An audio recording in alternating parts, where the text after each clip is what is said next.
I thank God for today's privilege to come to your presence.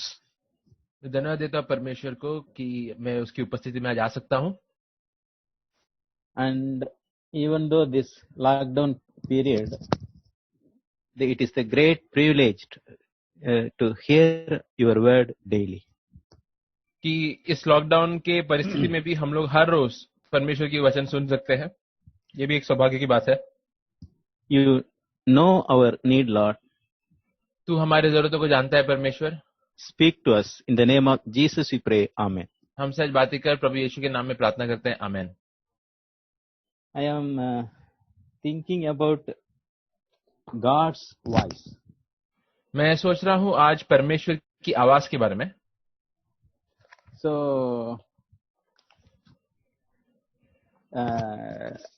as we are working in the airport, we are 24-hour broadcasting our weather forecasting by ATS, Air Traffic Services. तो क्योंकि मैं airport में काम करता हूँ, तो हम लोग 24 घंटे 7 दिन जो तापमान है या जो वातावरण है उसका जो खबर है सबको फैलाते रहते हैं। That frequency is 122.27. तो ये जो फ्रीक्वेंसी है जिसपे हम लोग ये इंफॉर्मेशन ब्रॉडकास्ट करते हैं वो 122.7 ऐसे पे जाता है।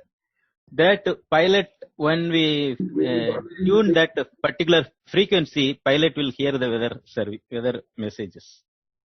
और जब भी पायलट जो विमान चला रहा है वो जब भी ये वाले फ्रीक्वेंसी में ट्यून इन करेगा तभी ही ये इंफॉर्मेशन पा सकेगा।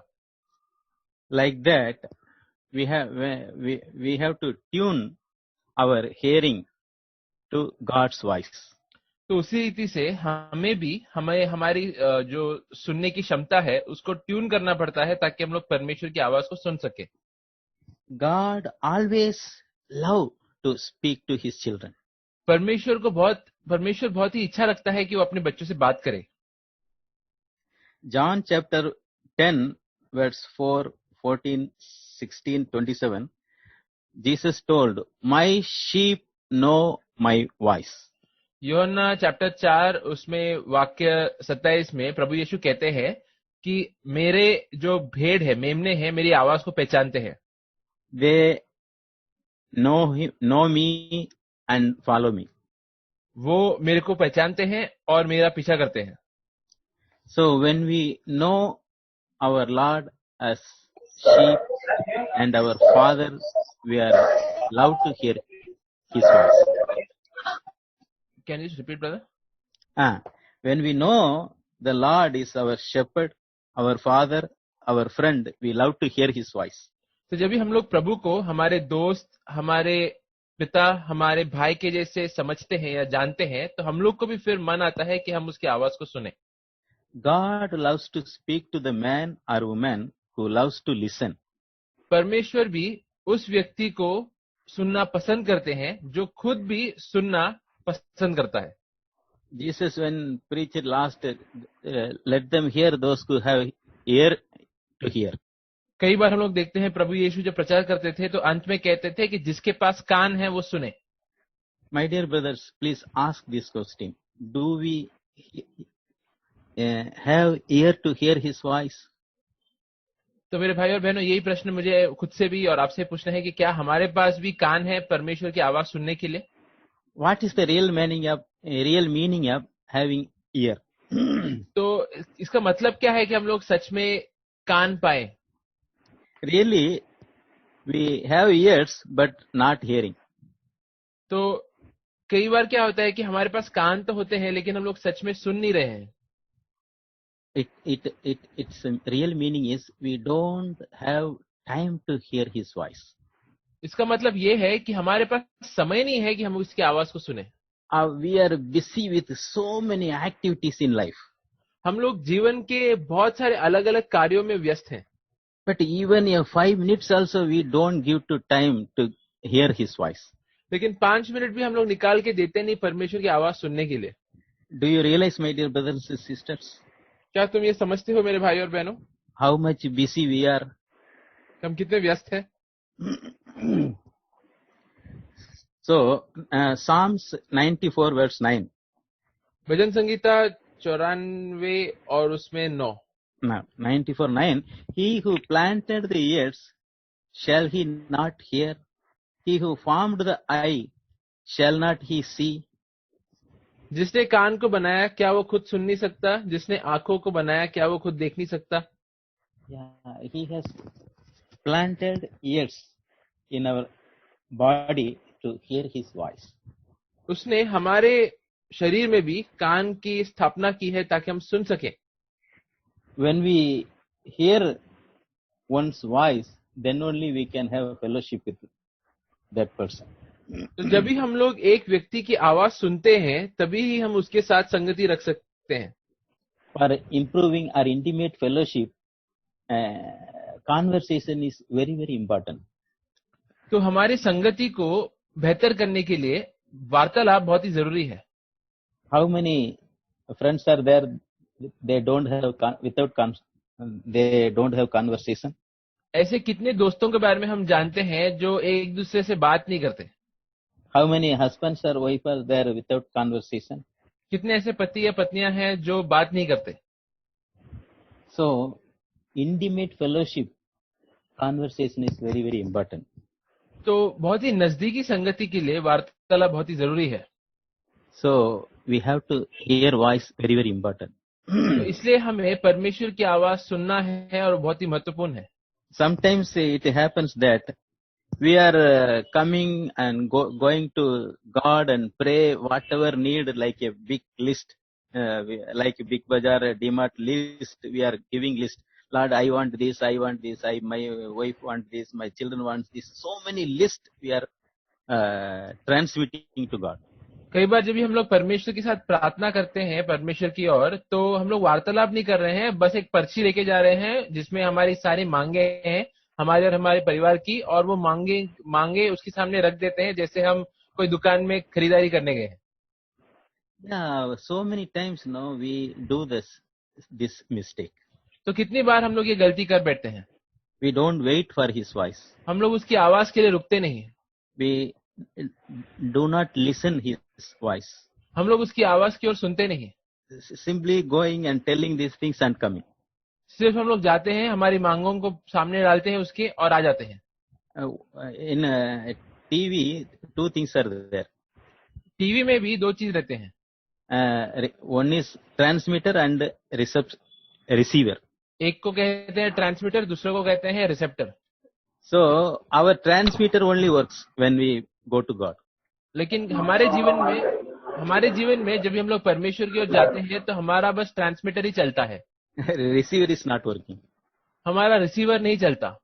That is why we don't hear God's voice. और इसीलिए हम लोग परमेश्वर की आवाज सुन नहीं पाते। God speak to our heart. परमेश्वर हमारे मन से बात करता है। If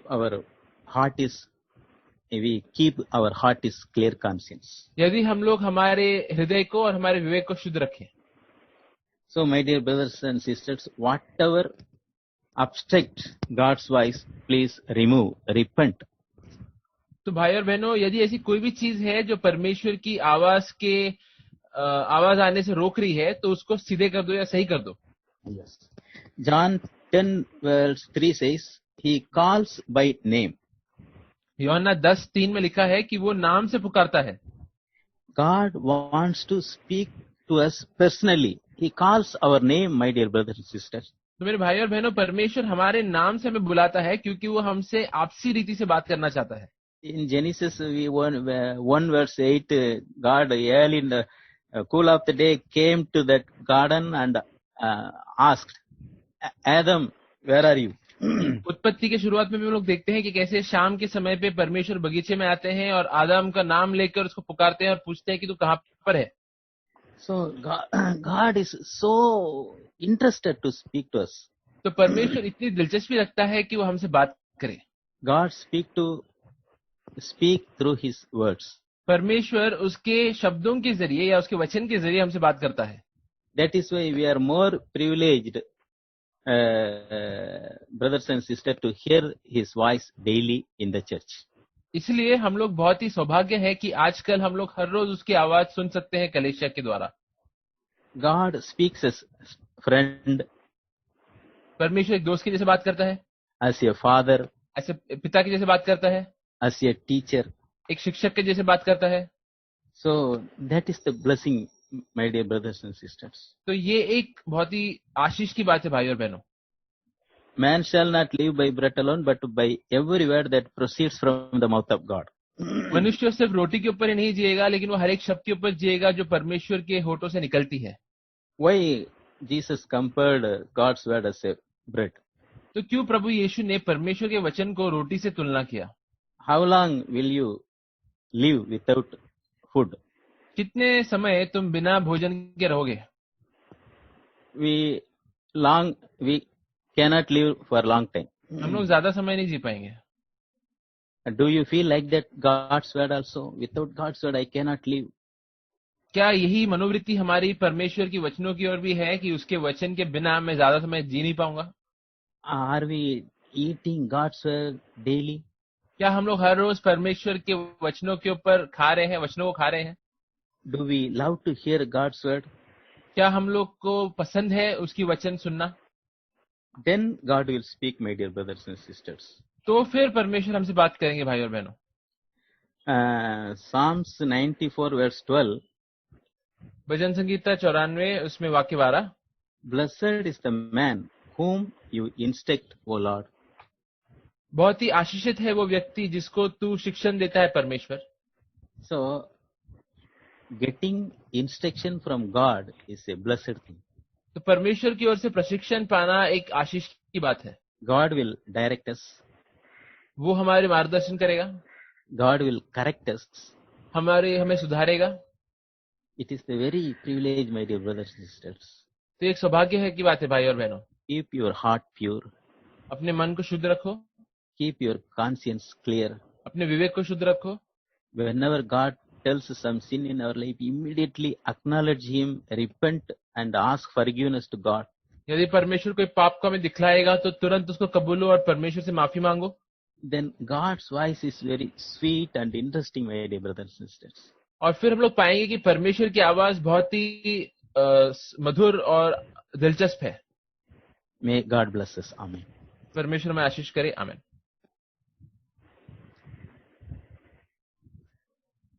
I thank God for the wonderful day God given to us. धन्यवाद देता परमेश्वर को आज के अच्छे दिवस के लिए.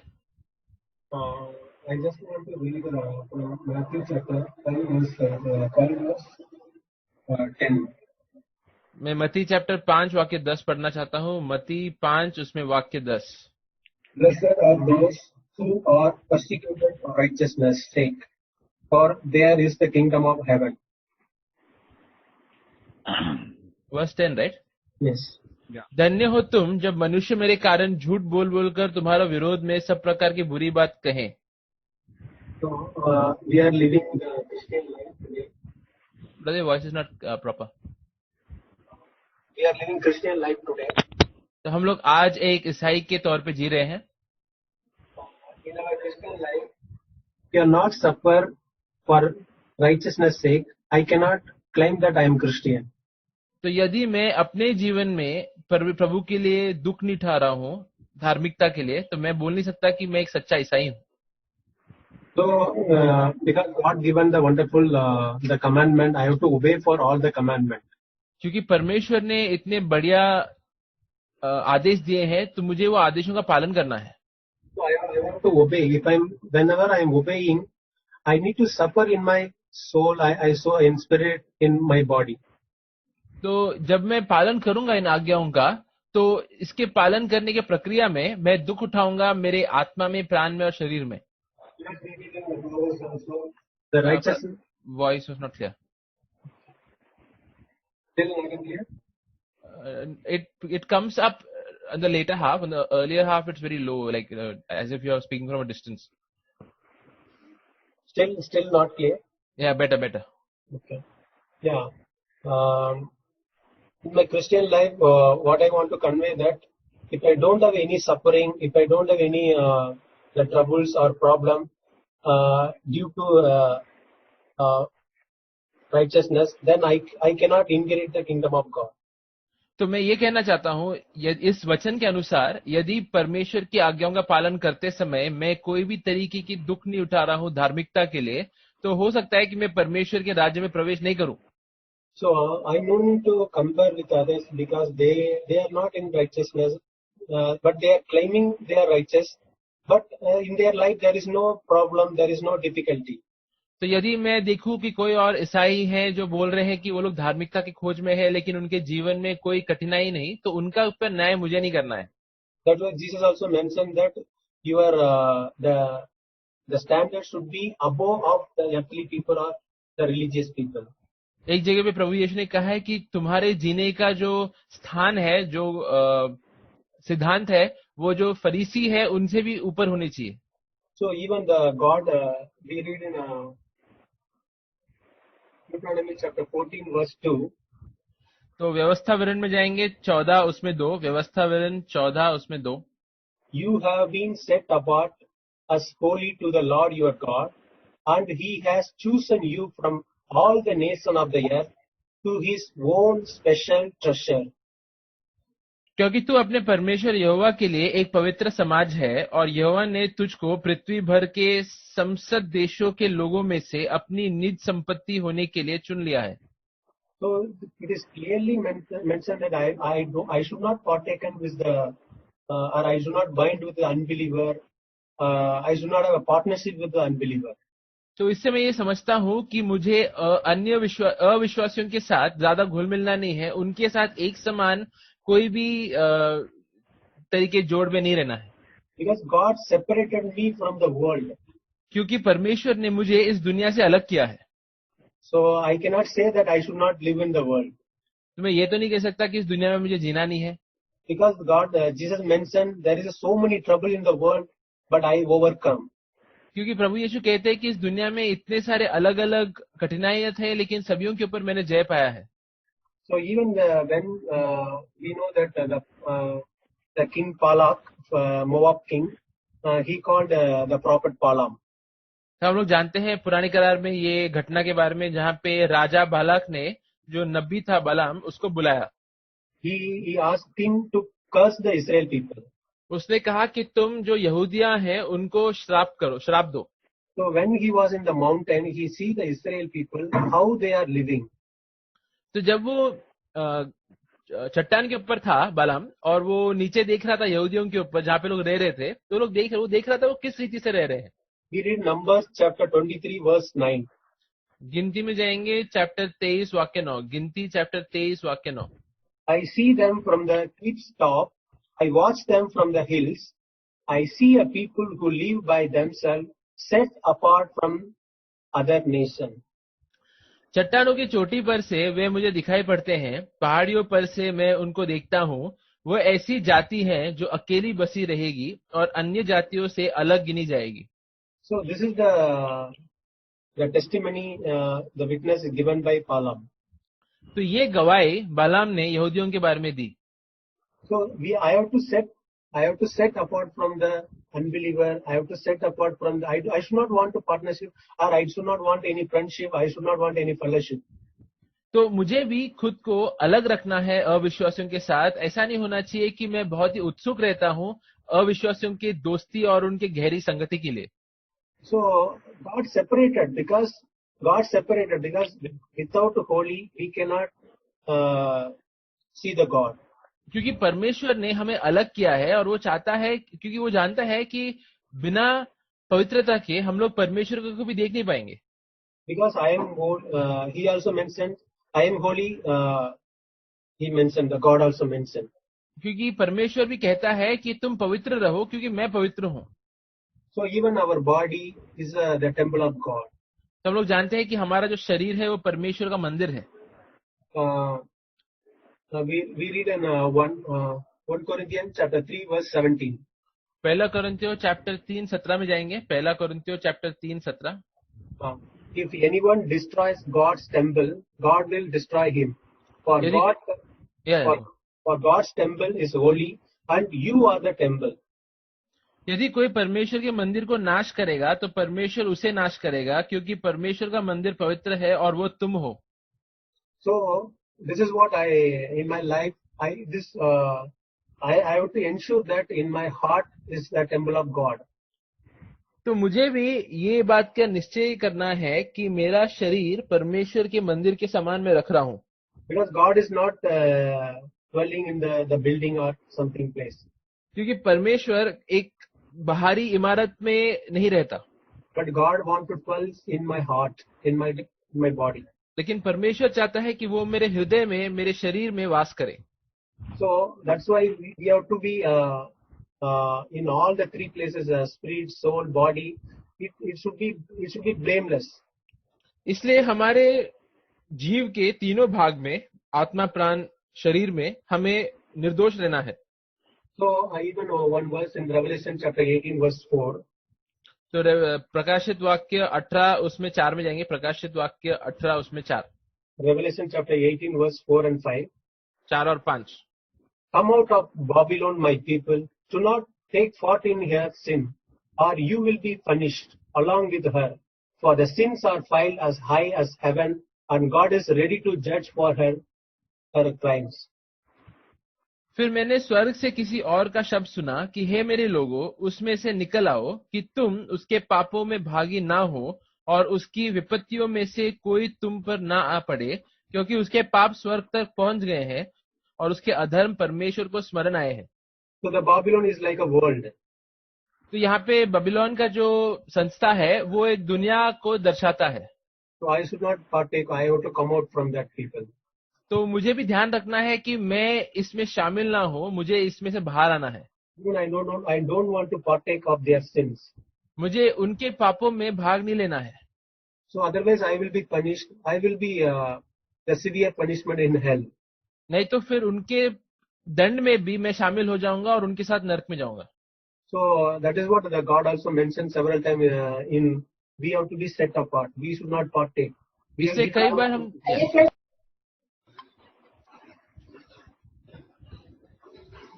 Yeah, brother, you can repeat. Sorry.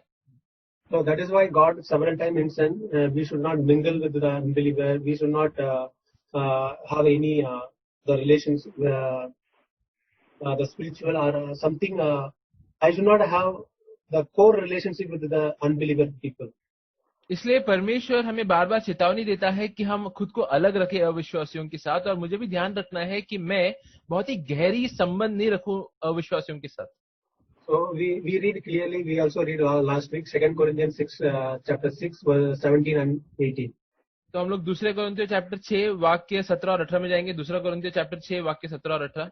Therefore come out from their midst and be separate, says the Lord, and do not touch what is unclean, and I will welcome you, and I will be father to you, and you shall be sons and daughters to me, say the Lord Almighty.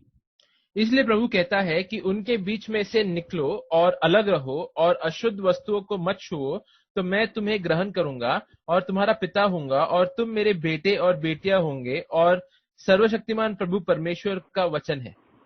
So I have to be separate. I have to be. I don't want to partake any of the worldly sins.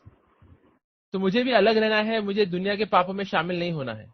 So when the God see in the hilltop in the heaven, God see I am separated from all the Babylon, all the worldly system. Then God, yeah, I am living myself. I am set apart from the nation. तो बलाम के जैसे जब परमेश्वर मुझे देखेगा स्वर्गीय चट्टान में से, तो मुझे देखकर उसे भी यही कहना है कि हाँ, मैं दुनिया के लोगों से अलग जी रहा हूँ. Amen.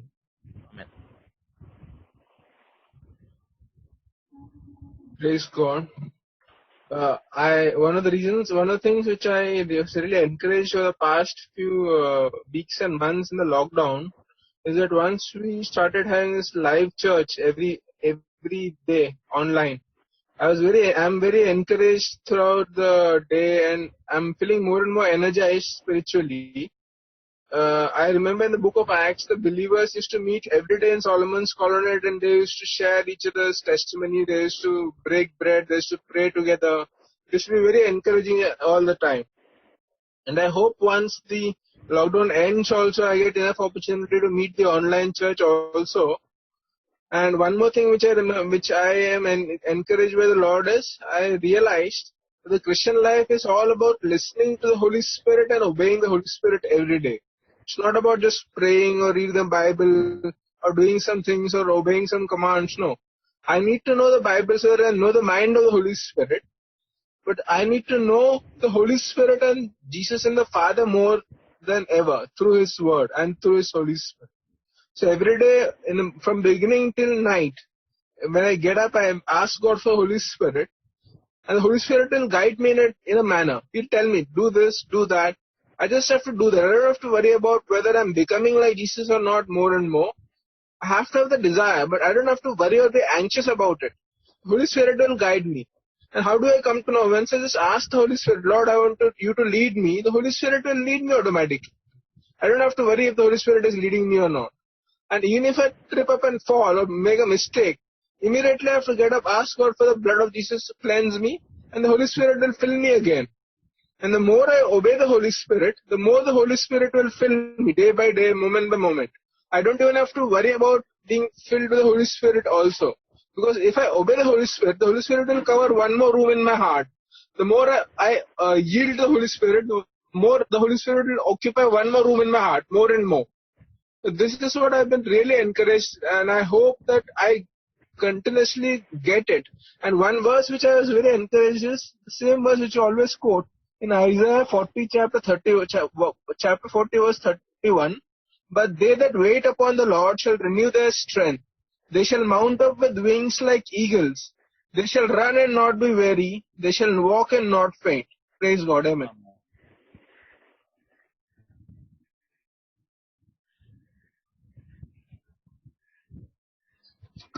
मैं परमेश्वर का धन्यवाद देता हूँ। परमेश्वर का मैं आभारी हूँ कि उनके अनुग्रह के लिए वो हमें हर एक डिफिकल्ट सिचुएशन में हमें सामर्थ्य देते हैं और हमें अपने भय में चलने के लिए सामर्थ्य देते हैं। तो एक वचन से मैं शेयर करूंगा, रोमियो 13:14। वरन प्रभु यीशु को पहन लो और शरीर की अभिलाषाओं को पूरा करने का उपाय न करो। तो मैं आभारी हूँ परमेश्वर का पुराने नियम में जब हम देखते हैं कि हमेशा जो लड़ाई होता है वो शरीर के द्वारा होता है, मतलब वो जीतते हैं, उनको हराते हैं, वो जीतते हैं। तो लेकिन नए नियम में इफिसियों 2:12 में बताया है कि हमारा जो लड़ाई है आत्मिक है, वो शरीर की अभिलाषा को पवित्र आत्मा से मारना है। तो पवित्र आत्मा हमें परमेश्वर से हर दिन मांगना पड़ता है, हर दिन मुझे गिड़गिड़ाना पड़ता है, मुझे उनके पास जाना पड़ता है, मुझे उनको बताना पड़ता है, God I don't want to be fall into this temptation, I don't want to be companion of unbeliever, those who don't have a faith, those who don't have a interest in God, those who don't have seeking you your face and fear you don't so I have to be careful every day in my life. Every day I have to go through a lot of troubles and Paul भी बोलता है कि Thessalonica में 1 Thessalonica में 4:11 में that मुझे अपने हाथों से परिश्रम करके चुपचाप से अपनी कमाई में अपने हाथों से परिश्रम करके अपनी रोटी खाया करो। तो God always encourage us to don't go back like a pig, सुअर के उस कीचड़ में मत जाना जहाँ पे से परमेश्वर ने हमें निकाल दिया है। तो जैक ब्रदर ने भी शेयर किया था कि बिल्ली जो है हमेशा वो गिरती है तो उठ जाता है और जल्दी से इमीडिएटली क्लीन करता है। तो मैं भी जब भी कोई ऐसा टेम्पटेशन आता है, जैसे कभी कभी ड्रीम्स है ना, बैड ड्रीम्स सोने के टाइम ऐसा ड्रीम्स आए, इमीडिएटली मुझे मालूम पड़ा, कोई बताया ये ड्रीम्स शैतान की ओर से था। तो तुरंत मैंने गॉड को कन्फेस किया, God I don't want this, I want to be pure in my heart in eyes of you. तो उसके बाद मुझे बहुत शांति फील हुआ।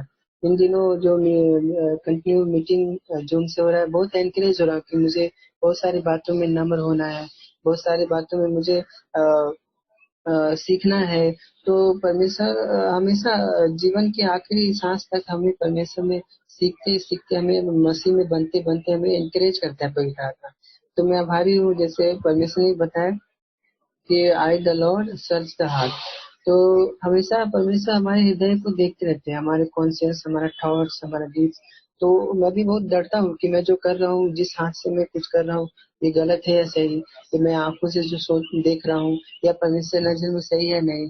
तो मैं विचारों से भी सोचता हूँ कि परमेश्वर, ये विचार मैं चाहता हूँ कि आपकी पवित्र आत्मा द्वारा कंट्रोल हो, जिससे मैं पाप में ना गिर जाऊं। तो संसारिक अभिलाषाएं हमेशा शरीर और आत्मा में हमें हर दिन फाइट है। जैसे कल ब्रदर ने शेयर किया कि हम मसीह के सोल्जर हैं, तो हम फाइट करेंगे और हम आगे बढ़ेंगे परमेश्वर की काम में।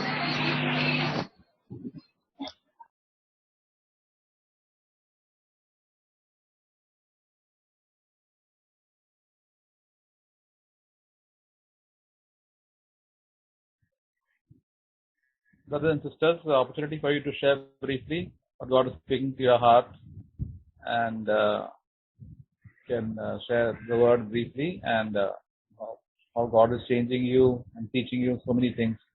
I believe each one of us should take the boldness and confess the word of God one by one quickly. So let's not delay. Hello. Yes, Can you hear me? yes. Yeah, this is Prajna here. Yeah. Yeah, I thank God for the salvation of my soul, and I come at your throne of mercy and immaculate grace today. Thank you, Father, for your provision. Thank you, Father, for your protection and your grace and joy of salvation you have given to me. I was just going through, and God spoke to me. Second Chronicles, chapter 7, verse 14. If my people who are called by my name shall humble themselves, pray, seek, save, and require of necessity my face, turn away from the wicked ways, then I will hear from heaven and forgive their sin and heal their land.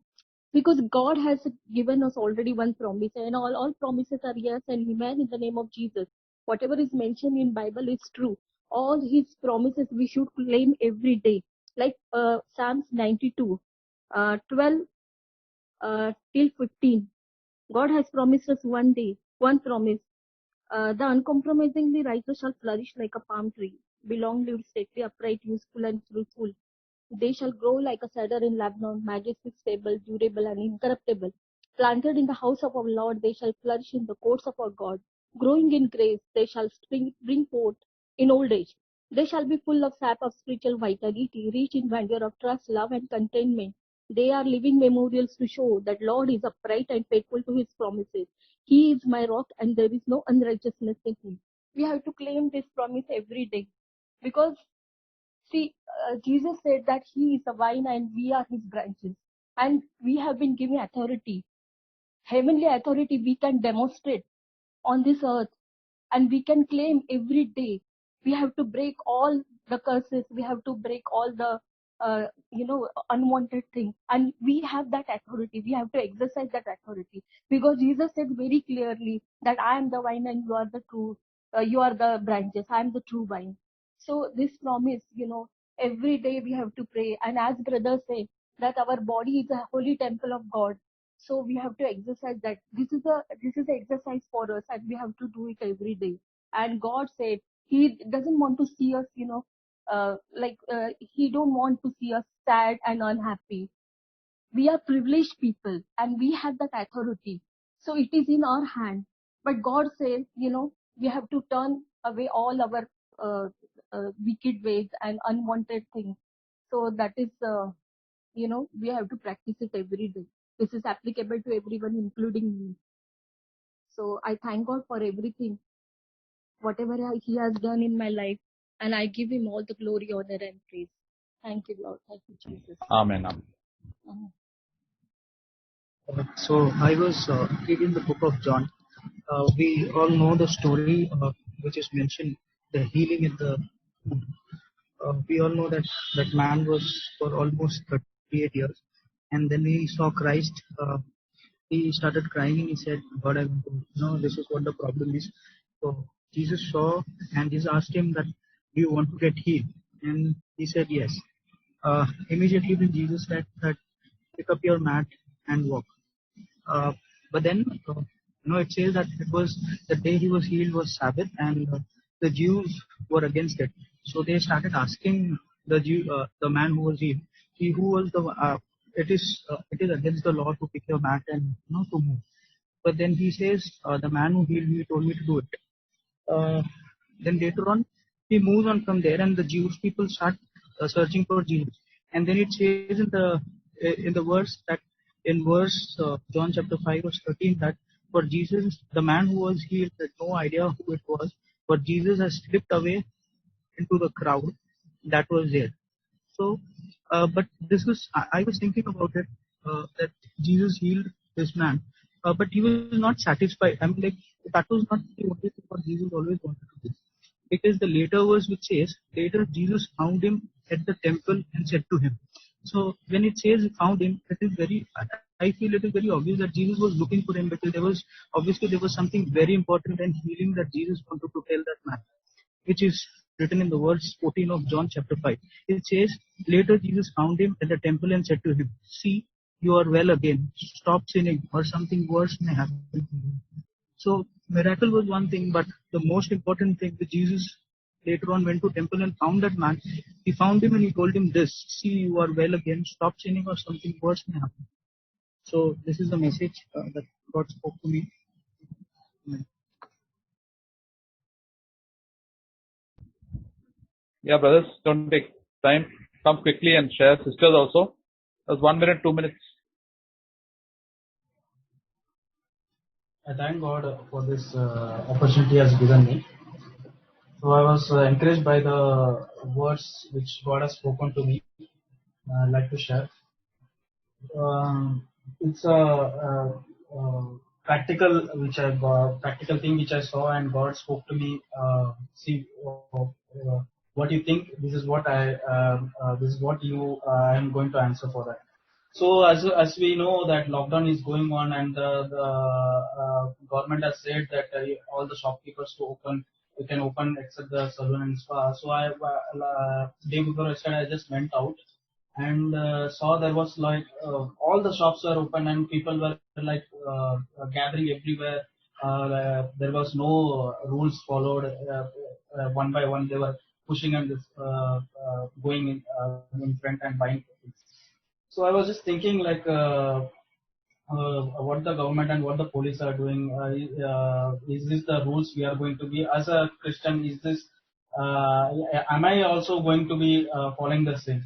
So just I was thinking like what God is talking to me and what is God telling me. So I just like to share some words which is like it is very similar to what is happening in today's time. Like to turn to Amos chapter 8. Amos chapter 8 verse 5. It says that when will the new moon be over, so that we may sell grain, and the Sabbath day we may open the wheat market, to make the bushels smaller and the shekel bigger, and to cheat with dishonest scales. So I was just thinking like I just compared this to the current scenario.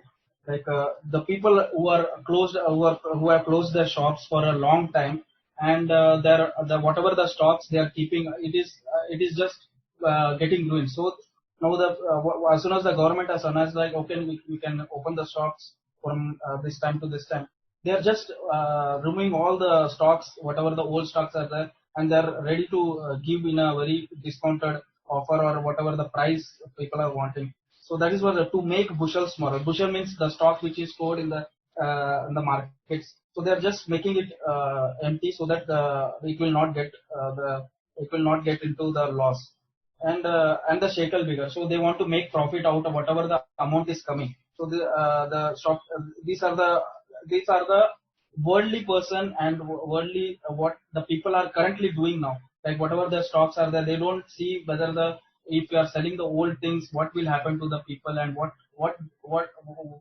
will they go to, and people are buying also. So this is the worldly people who are thinking. What about me as a child of God? What about me? Am I also thinking like when this lockdown will get over, when I will get a job and when I will go to the traveling train and meet other people? Am I thinking in like that? Or what is the purpose of God for keeping me inside this room? What is the purpose He has given me? So it says in verse 11, we can see that what is the purpose he has given the answer for that. What is the purpose he has given for us to all of us to this time to use. So in verse 11 it says that, behold, days are coming, declares the Lord God, when I will send a famine on the land, not a famine for bread or a thirst for water, but rather for hearing the words of the Lord. So this is the answer why God has kept us these many days inside the. Praise the Lord. दो चीजें इस lockdown के दरमियान जो परमेश्वर ने दिखाई उसके बारे में कहना चाहता हूँ।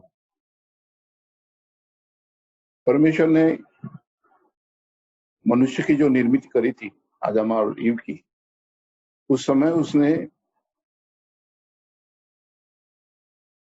मानव जाति को पूरा अधिकार दिया था इस भूमि पे वो अपना, और जो भी परमेश्वर की निर्मित है उस पे वो अपना अधिकार जमाए। मतलब पूरी जो सृष्टि थी वो परमेश्वर ने मानव के अधिकार में रखी हुई थी, आदम के अधिकार में रखी थी, उसको उस पर राज करने के लिए कहा था। वैसे ही आगे जाके जब साम 8 में देखते हैं तो परमेश्वर ने वहां भी बताया है कि मानव को पूरा अधिकार दिया हुआ था, पूर्ण अधिकार दिया था सृष्टि पर। परमेश्वर से थोड़ा सा ही उसको नीचे किया हुआ था।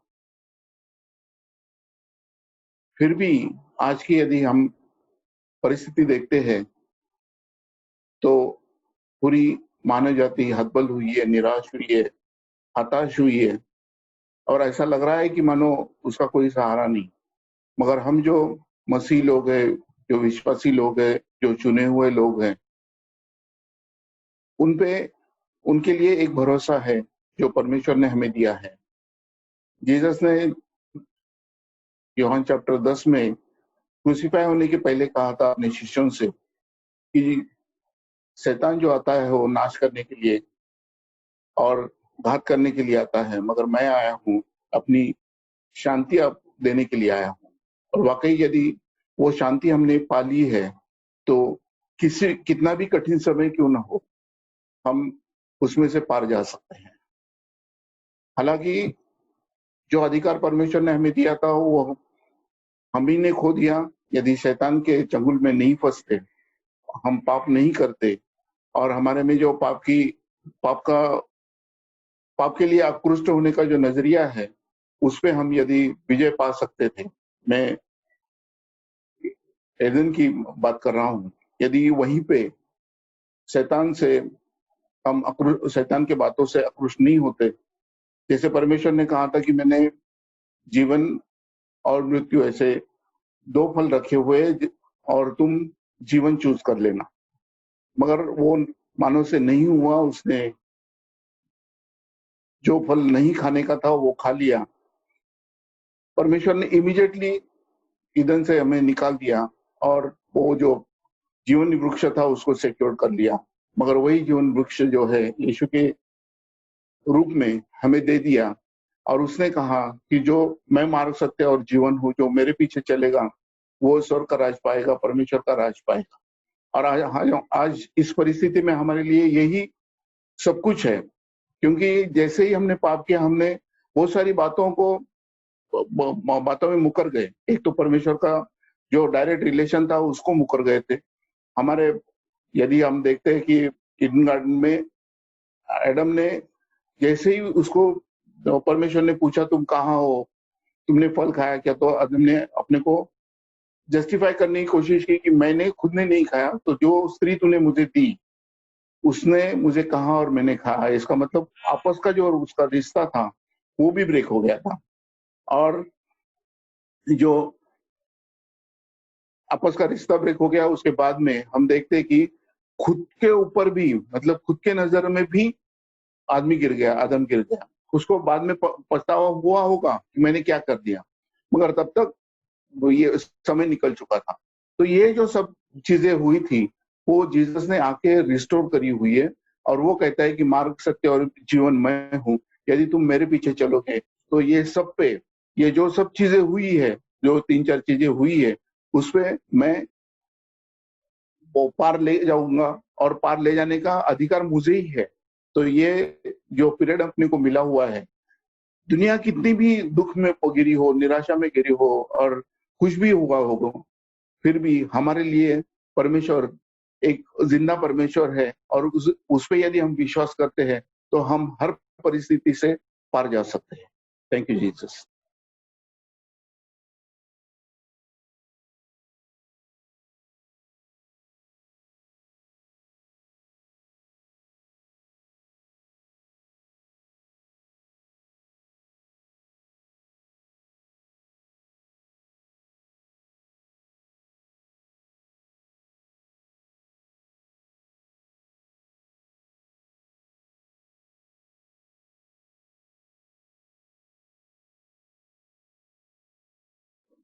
Anybody else is there to share?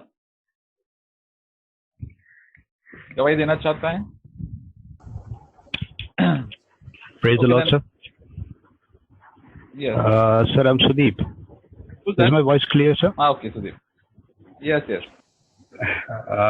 Sir, how much time do we have, sir? Maybe 5 minutes? Hello? Hello? Hello. 3 minutes. 3 minutes. 3 minutes.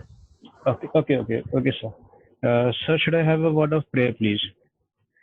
No. Hallelujah. Start straight away. Okay. Sir, moving with the Spirit, sir.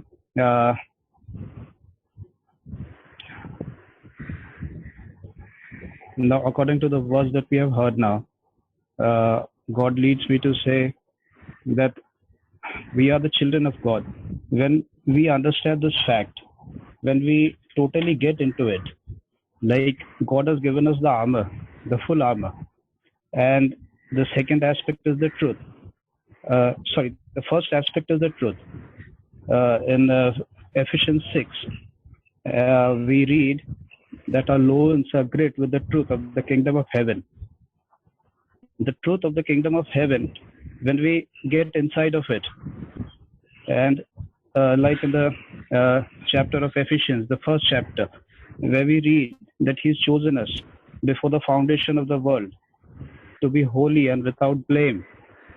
And the first chapter of Ephesians, I think there are 4 to 5 times where he says that we are in Him, we are in Him, we are in Him. Even in the 17th chapter of John, where Jesus prays for His disciples, and more than His disciples, even for the ones to come, for us, where He says that, Father, I am in you, and these are in me. So when I feel like God leads me this day, like more into this, that when I come to know that I am a child of God and my presence is in Him, and like if I really, really start loving Him, when I read the words, I get to know more of Him. When I start loving Him, I do not want to in any way to grieve His Spirit, to grieve Him in any way. And when I mean to say the truth that is the belt, when I get to know the truth properly, that what I am and what the capability the Father has given to me and to every believer, I get to know from within that no works of Satan would be able to be heavy upon me, and I have the authority to bring down every works of Satan to the dust. Spirit leads me like to say now that we are the children of God, and like one of our brothers who just said before some time, that to keep ourselves away from every unclean thing, and we would be eligible, or God would receive us. And then after that he says, the 6th chapter of Corinthians, the 17th and 18th verse, and the 7th chapter, the 1st verse, and we shall be His children, and we shall be His sons and daughters. The 1st chapter of John, the 12th verse, he says, He received us and He's given us the authority to be His children. Then He says, He repeats again there that we were predestinated, we were chosen, not of the blood. The 13th verse. Sir, I would just like to come to the first chapter of John. First chapter of John, the 12th and the 13th verse, please.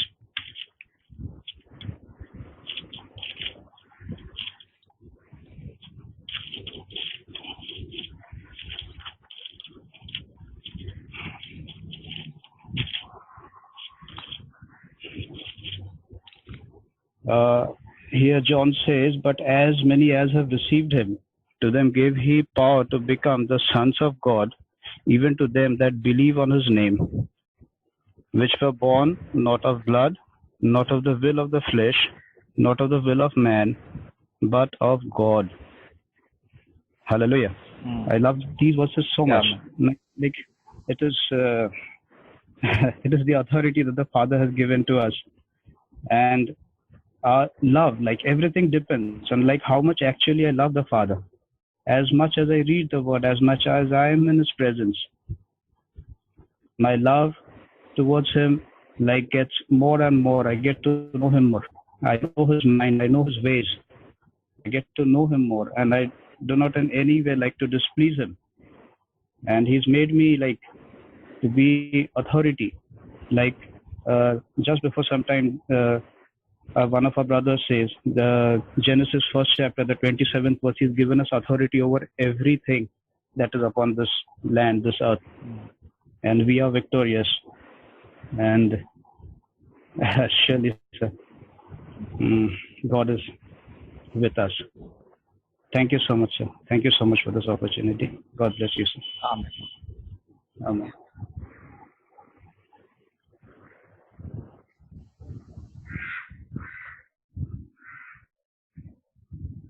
Hello. Is Sister Lija there? Sister Lija? Yes, brother. Okay. We can. So I'll just share briefly, and then we'll complete it. We'll turn to 1 Peter chapter 2. पहला पत्रस दूसरा अध्याय verse 20, 21 and 22. वाक्य 20, 21 और 22. So for what credit there is when you sin and are harshly treated, you endure it with patience. But when you do what is right and suffer for it and patiently endure it, this finds favor with God. Read 20.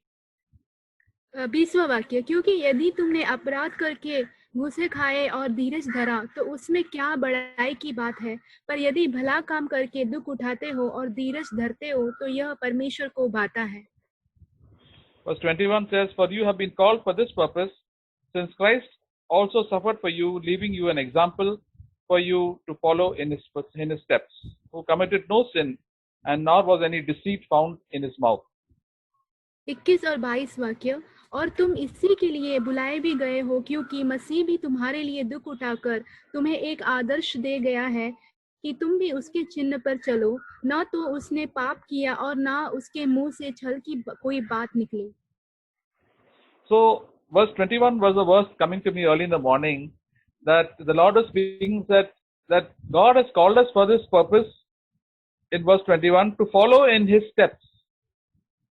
तो सुबह परमेश्वर ने इस वचन के द्वारा 21वें वचन के द्वारा मुझसे बात किया कि परमेश्वर ने हमें बुलाया है ताकि हम उसके पद चिन्हों पर चले और उसके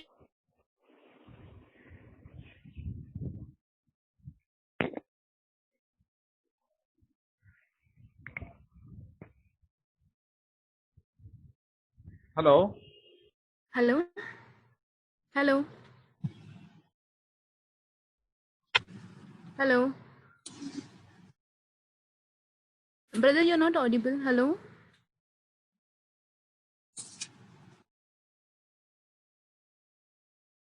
can you hear me brother?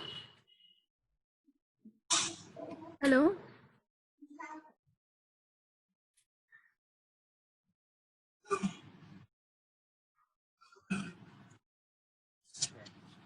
Hello. Hello. Yes brother. Can you hear me now? Yeah, I can hear Yes. you. Yeah. Okay. Brother, can you Yeah. repeat the chapter and the verse, So, please?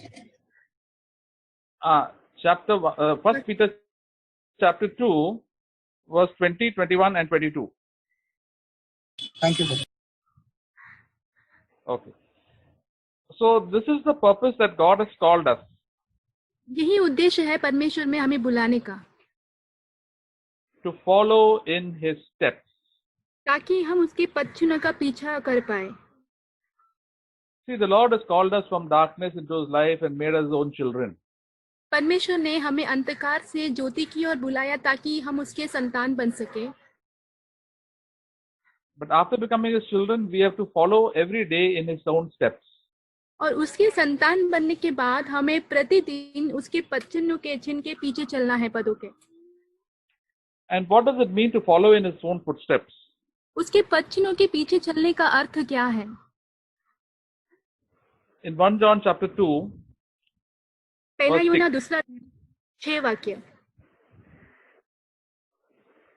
the one who says he abides in Him ought himself to walk in the same manner as He walked. पहला यूहन्ना दूसरा अध्याय वाक्य 6. सो कोई ये कहता है कि मैं उसमें बना रहता हूँ, उसे चाहिए कि आप भी वैसा ही चले जैसा वह चलता था. So whatever situation I am, I have to see what would Jesus do if He was in my place in this situation. जो कोई भी परिस्थिति में अगर मैं हूँ, मुझे ये बात सोचनी है कि प्रभु अगर यही परिस्थिति में होते तो वो क्या करते थे. That is to follow in His footsteps. वही उसके पद चिन्हों के पीछे चलना है. That is to live as Jesus lived.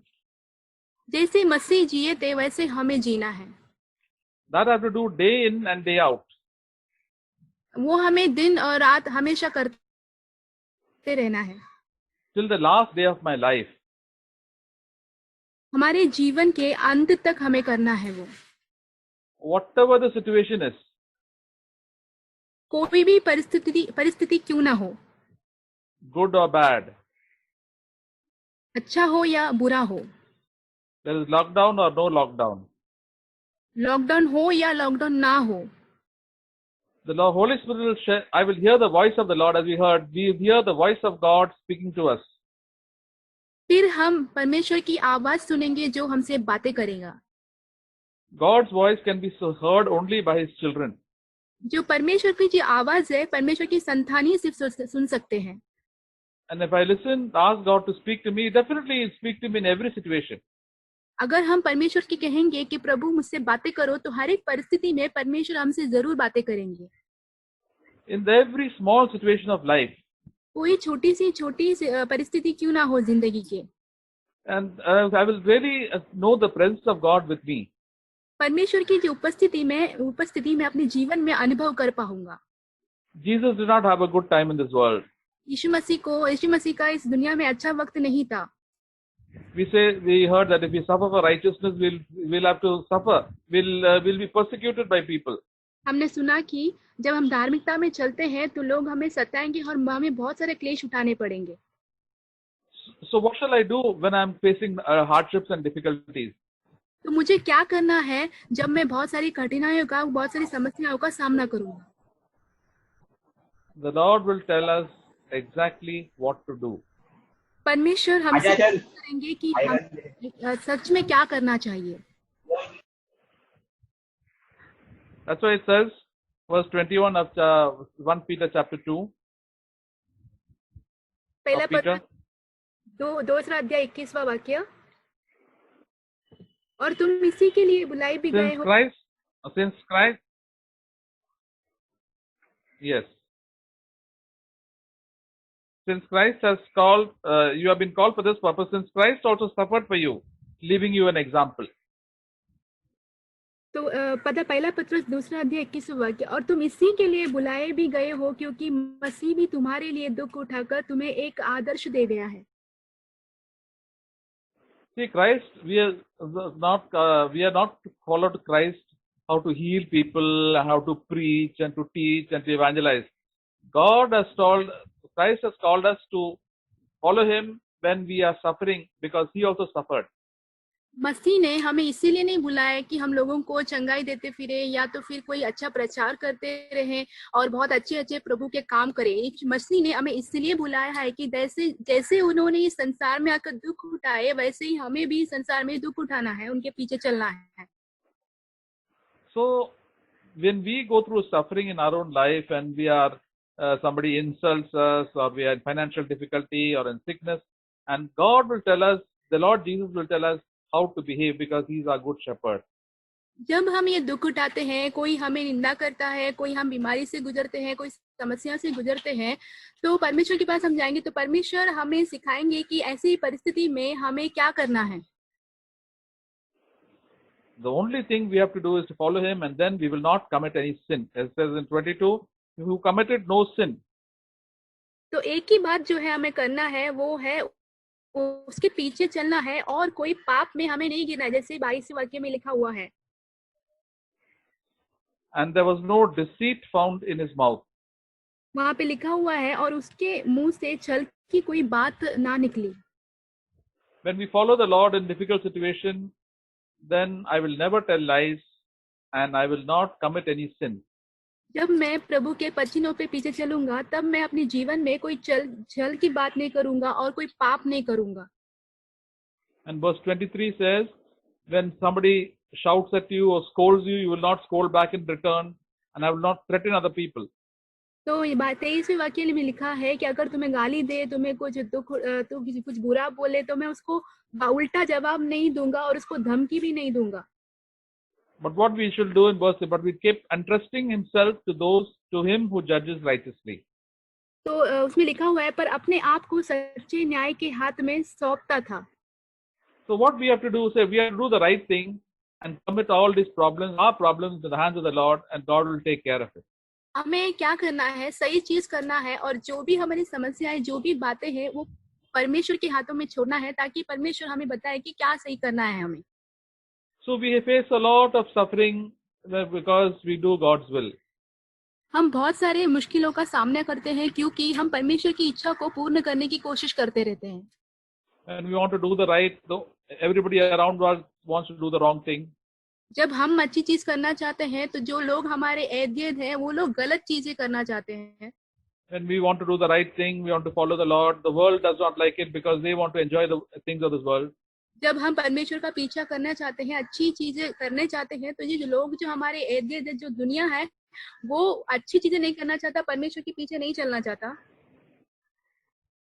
The world's pleasures look very good on the outside.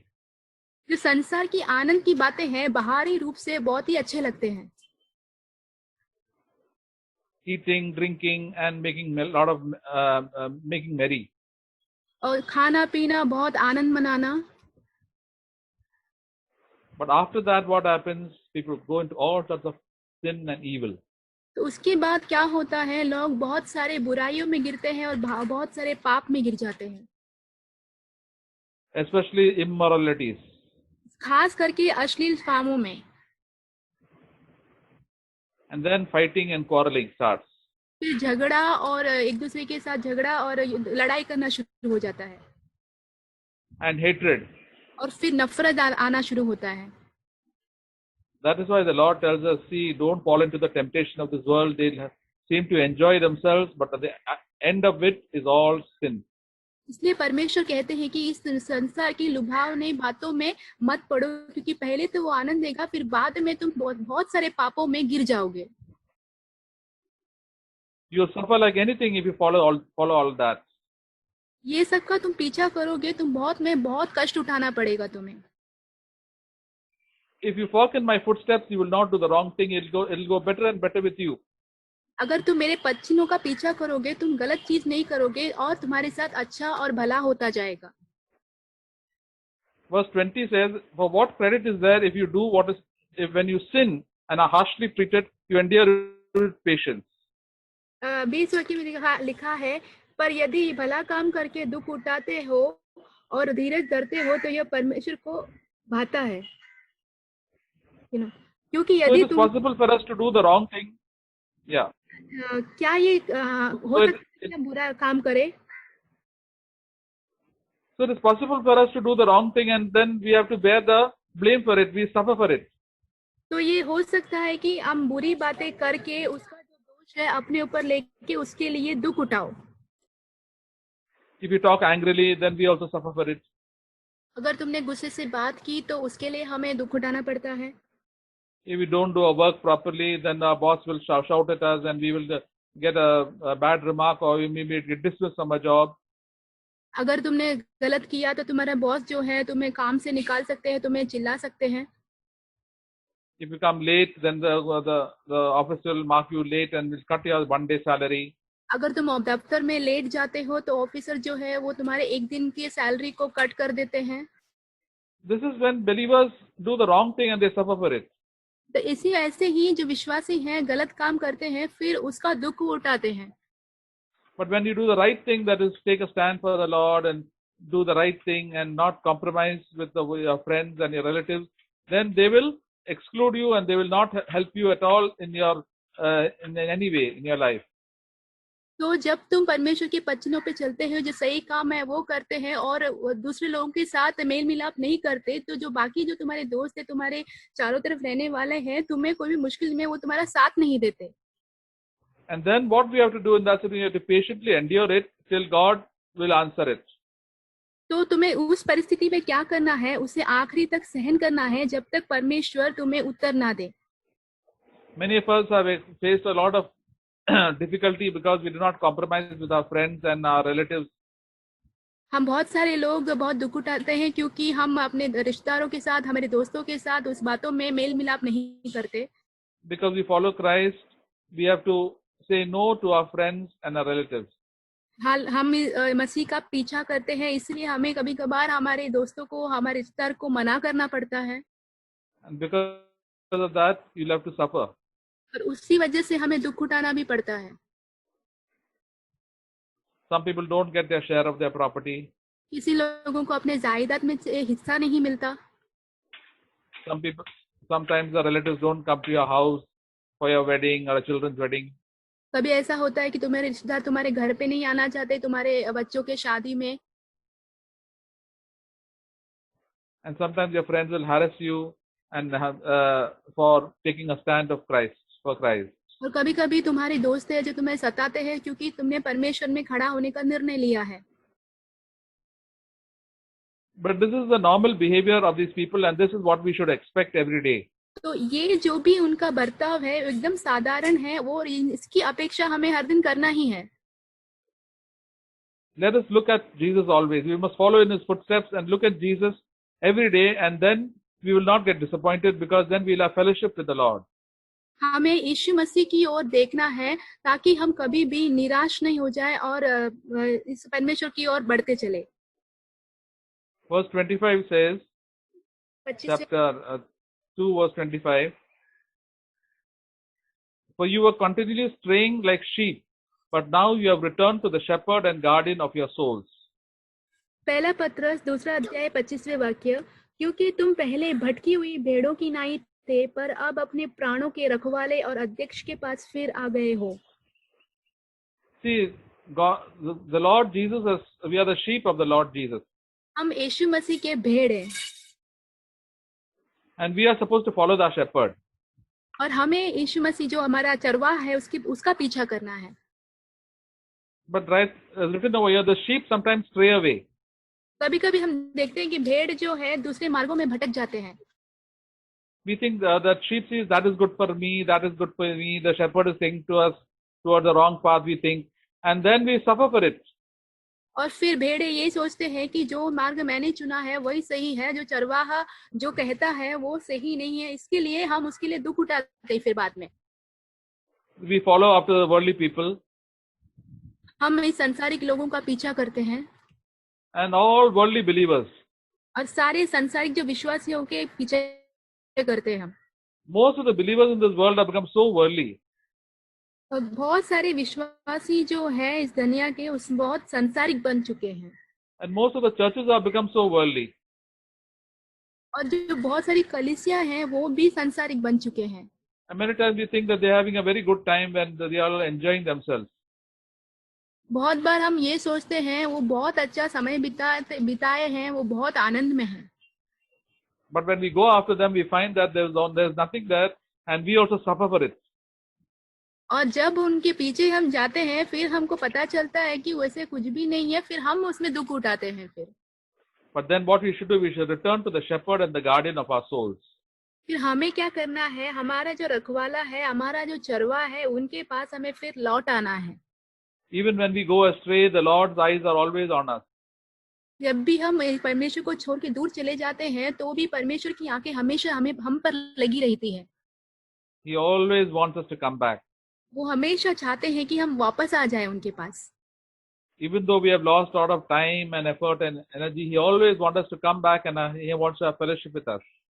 हालांकि हमने बहुत सारा समय, हमारा बहुत सारा जो ताकत है और सारी चीजें उसको हमने नष्ट कर दिया, तो भी परमेश्वर चाहते हैं कि हम उनके पास लौट के आ जाएं।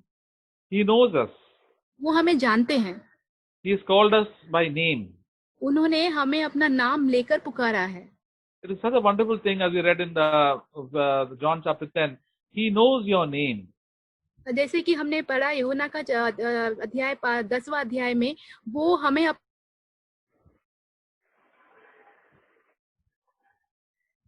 Hello. Can you hear me? Hello. Can you hear me? Brother. Yes. Yeah. So Jesus knows my name. यीशु मसीह मेरा नाम वो जानते हैं। The Prime Minister may not know my name. जो मुख्यमंत्री है इस इंडिया के, वो मेरा नाम नहीं जानते होंगे। But the King of Kings, the Lord of Heaven, who is creator of the earth, knows my name, and He calls my name. What a privilege! जो स्वर्ग का राजा है, सृष्टि का सृजनहार है, वो मेरा नाम जानते हैं। वो कितनी ही सौभाग्य की बात है। That is, I say, Lord, you know my name. I will follow you the rest of my life. I don't care what all the other people think about me. I will look at you and follow you every day. I will behave as you behave. इसलिए हमें कहना है, प्रभु तो आप मेरा नाम जानते हो, इसलिए ये दुनिया के लोग मुझे कुछ भी कहे, कुछ भी करे, मुझे सुनना नहीं है, देखना नहीं है, मुझे सिर्फ आपका पीछा करना है। We've got a short time to live in this world. हम इस धरती पे बहुत ही कम समय के लिए जीने वाले हैं। So we have to look at Jesus and walk as Jesus walked. हमें यीशु मसीह की ओर देखना है, और जैसे यीशु मसीह चलते थे हमें वैसे ही चलना है। To walk as Jesus walked means to behave in every situation as Jesus would behave. यीशु मसीह के समान चलने का अर्थ ये है कि यीशु मसीह कैसे कोई परिस्थिति में बर्ताव करते थे, उसी तरीके से हमें भी बर्ताव करना है परिस्थितियों में। And that is a learning process in my life and your life. ये एक सीखने का एक चरण है मेरे और आपके जीवन में। How will Jesus behave in the house? यीशु मसीह घर में कैसे बर्ताव करते थे? He should be kind and good, just like Jesus is. हमें करुणामय होना है और बहुत भले होना है, जैसे यीशु मसीह थे। Be kind to your husband, kind to your wife. हमें करुणा दिखाना है हमारे पति की ओर, हमारे पत्नियों की ओर, to your children, हमारे बच्चों की ओर, and point them to eternal life. और फिर अनंत काल के जीवन की ओर चलना है। Jesus was not interested in the comfort and in this life, and that we should get prosper in this life and live a very prosperous life. यीशु मसीह इन बातों में दिलचस्पी नहीं रखते थे कि हमें बहुत सुख आराम मिले और बहुत ही धनवान जैसा जीवन हम इस दुनिया में जिए। He said, as we sang the song, "Seek ye first the kingdom of God," He will take care of our food, clothing, housing, everything. We'll get it. जैसे हमने गीत गाया कि पहले उसकी राज्य की खोज करो, फिर तुम्हें संसार का खाना पीना, बाकी सब जो बातें हैं वो उसका ख्याल रखेंगे। But He wants us to focus on His life, to become like Him, so that is the true nature of the Lord, and that we can become spiritually rich. तो वो चाहते हैं कि हम उस पर ध्यान रखें और जैसा उनका जीवन था वैसे हमारा जीवन हो, ताकि हम आत्मिक रीति से बढ़ पाए। And when I want to that in my own heart, then I can hear the voice of Jesus saying, "This is the way. Do this now, do this now." And then I will follow in His footsteps, and He will give me the Holy Spirit to empower me. जैसे हम उस बातों को सुनेंगे तो परमेश्वर हमारे हृदय में हमेशा बोलते रहेंगे कि ये करना है, इस मार्ग में जाना है, और फिर हम उसका हमेशा अच्छी तरीके से पीछा कर पाएंगे और अनंत काल के जीवन तक पहुंच पाएंगे। So wives can live as Jesus lived. जो पत्नियां हैं वो यीशु मसीह के समान जी सकती हैं। Husbands can live as Jesus lived. जो पतियां हैं वो भी यीशु मसीह के समान एक जीवन जी सकते हैं। And people who work in an office, we can live as Jesus works in the office. जैसे दफ्तर में लोग काम करते हैं वो भी वैसे जी सकते हैं, यीशु मसीह जैसे जीते थे। And as children, we can live as Jesus lived. जो बच्चे हैं वो भी यीशु मसीह के एक समान एक जीवन जी सकते हैं। And as brothers and sisters in the Lord and Christ, in the church, we can live as Jesus lived. भाई बहनें जो कलीसिया में है वो सभी लोग यीशु मसीह जैसे जिए थे वैसे जी सकते हैं। We can all love one another. हम सब एक दूसरे से प्रेम रख सकते हैं Pray for one another. और एक दूसरे के लिए प्रार्थना कर सकते हैं And encourage one another to leave the things of this world and draw closer to the Lord.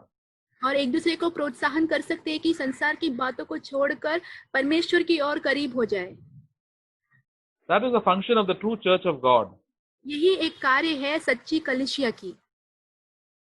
There may not be many, but we have to be among those few people who love the Lord and want to encourage one another. तो हम बहुतायत नहीं हो सकते, परंतु हमें उनमें से कुछ लोग बनना है जो परमेश्वर के राज्य के लिए काम कर रहे हैं, एक दूसरे को प्रोत्साहन कर रहे हैं। We can encourage one another to read the Word of God. हम एक दूसरे को प्रोत्साहन करे दे सकते हैं परमेश्वर का वचन पढ़ने के लिए। Encourage one another to pray to God and to pray for one another. एक दूसरे को प्रोत्साहन कर सकते हैं एक दूसरे के लिए प्रार्थना करने में। Then the Holy Spirit will help us to help one another in so many different ways so that we may come closer to the Lord. तो पवित्र आत्मा हमारी सहायता करेगा बहुत सारे विषयों में ताकि हम परमेश्वर के और करीब होते जाएं। So we must walk in the footsteps of Jesus. तो हमें यीशु मसीह की जो पद चिन्ह है उसके पीछे चलना है। Where Jesus is going, we also should go there. कहाँ जहाँ यीशु मसीह जाते हैं हमें भी वहाँ चलना है। We must not go to places where the Lord Jesus will not go.